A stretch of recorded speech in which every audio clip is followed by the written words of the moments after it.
Adelaide వేదికగా Australia India మధ్య మొదలైన 2 టెస్టు మ్యాచ్లు మొదటి రోజు ఆస్ట్రేలియా జట్టు పూర్తి స్థాయిలో ఆధిపత్యాన్ని కనబరిచి టాప్ గేర్లో దూసుకుపోతోంది. పింక్ బాల్ టెస్టు మ్యాచ్ల్లో ఘనమైన చరిత్ర ఉన్న ఆస్ట్రేలియా జట్టు ఈ మ్యాచ్లో కూడా ఆ ట్రాక్ రికార్డును కొనసాగిస్తూ టీమిండియాపై అటు బౌలింగ్ ఇటు బ్యాటింగ్ విభాగాల్లో స్పష్టమైన ఆధిపత్యాన్ని ప్రదర్శించి రోహిత్ సేనను డిఫెన్స్లో పడేసింది. ఆస్ట్రేలియా బౌలర్లు సూపర్ బౌలింగ్తో టీమిండియా బ్యాటింగ్ ఆర్డర్ను కోలుకోలేని విధంగా దెబ్బతీసి 180 పరుగులకే ఆలౌట్ చేశారు. ఈ మ్యాచ్లో ఒకానొక సమయంలో భారత్ జట్టు చాలా తక్కువ స్కోర్కే ఆలౌట్ అవుతుందేమో అని అనిపించింది. కానీ నితీష్ రెడ్డి చివర్లో మెరుపులు మెరిపించడంతో 180 స్కోరు చేయగలిగింది. నితీష్ రెడ్డి ఈ రోజు సరిగ్గా ఆడకపోయింటే టీమిండియా 150 లోపే ఆలౌట్ అయ్యేది. ఈ మ్యాచ్లో అందరూ బ్యాటర్లు పర్వాలేదు అనిపించే విధంగా బ్యాటింగ్ చేసినప్పటికీ ఓపెనర్ జైస్వాల్, మిడిల్ ఆర్డర్ బ్యాటర్లు విరాట్ కోహ్లీ, రోహిత్ శర్మ మాత్రం దారుణంగా బ్యాటింగ్ చేశారు.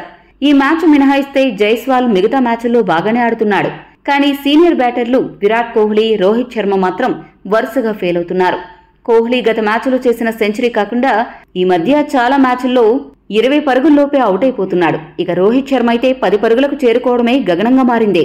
ఈ ఇద్దరు సీనియర్ క్రికెటర్స్ వీలైనంత త్వరగా ఫామ్ను అందిపుచ్చుకోకపోతే టీమిండియా ఓటములకు బాధ్యత వహించాల్సిన పరిస్థితులు ఏర్పడినా ఆశ్చర్యపోనవసరం లేదు. మరి తదుపరి ఇన్నింగ్స్ నుండి అయినా తమ స్థాయికి తగ్గ ఆటతీరుని ప్రదర్శిస్తారేమో వేచి చూడాలి.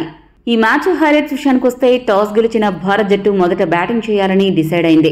బ్యాటింగ్ కు దిగిన టీమిండియాకు ఆరంభంలోనే స్టార్క్ ఊహించని షాక్ ఇచ్చాడు. ఇన్నింగ్స్ మొదటి బంతికే జైస్వాల్ ను గోల్డెన్ డకౌట్ చేశాడు. అయితే ఈ షాక్ నుండి తేరుకుని opener KL Rahul, one down batter Gill ఇద్దరూ కూడా మంచి బ్యాటింగ్ తో రెండో వికెట్ కు 69 పరుగుల కీలక భాగస్వామ్యాన్ని నెలకొల్పారు. వీరిద్దరి బ్యాటింగ్ చూసిన తర్వాత టీమిండియా ఈసారి మొదటి ఇన్నింగ్స్ లో ఖచ్చితంగా 200 స్కోరు దాటుతుందేమో అనే అభిప్రాయం అయితే కలిగింది.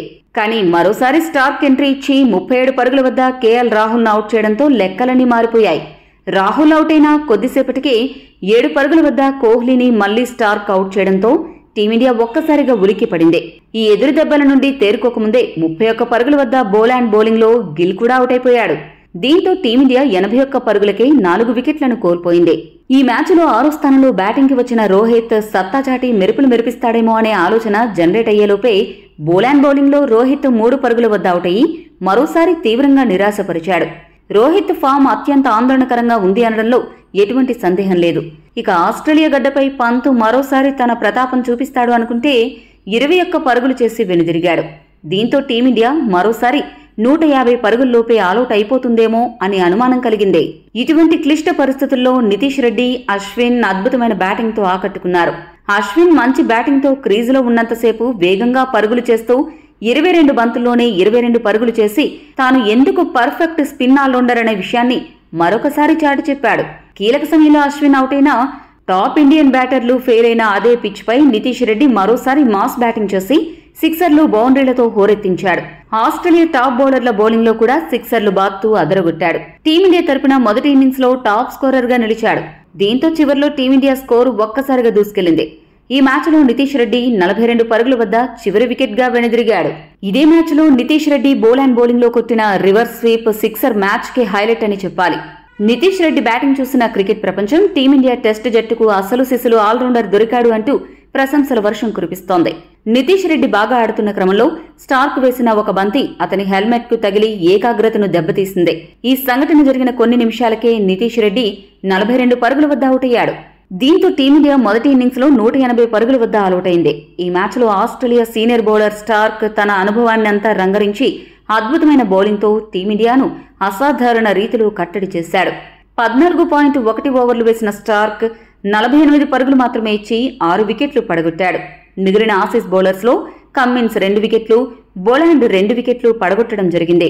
ఇక తర్వాత మొదటి ఇన్నింగ్స్ ప్రారంభించిన ఆస్ట్రేలియా జట్టుకు ఆ జట్టు ఓపెనర్లు అంత గొప్ప ఆరంభమైతే ఇవ్వలేదు. ఆసీస్ ఓపెనర్లు మొదటి వికెట్ కు 24 పరుగులు జోడించిన తర్వాత ఓపెనర్ ఖవాజా, బుమ్రా బౌలింగ్ లో 13 పరుగుల వద్ద అవుట్ అయ్యాడు. ఈ ఒక్క వికెట్ మినహాయిస్తే ఆస్ట్రేలియా బ్యాటర్లు భారత బౌలర్లను అద్భుతంగా ఎదుర్కొన్నారు. టీమిండియా బౌలర్లు ఆస్ట్రేలియా బ్యాటర్లను అనుకున్నంత స్థాయిలో ఇబ్బంది పెట్టలేకపోయారు. ఆస్ట్రేలియా జట్టు మొదటి రోజు కేవలం 1 వికెట్ మాత్రమే నష్టపోయి 86 పరుగుల వద్ద ఆటను ముగించింది. ఓపెనర్ మెక్స్వీనీ 38 పరుగులతో, one down batter Marnus Labuschagne 20 పరుగులతో క్రీజులో ఉన్నారు.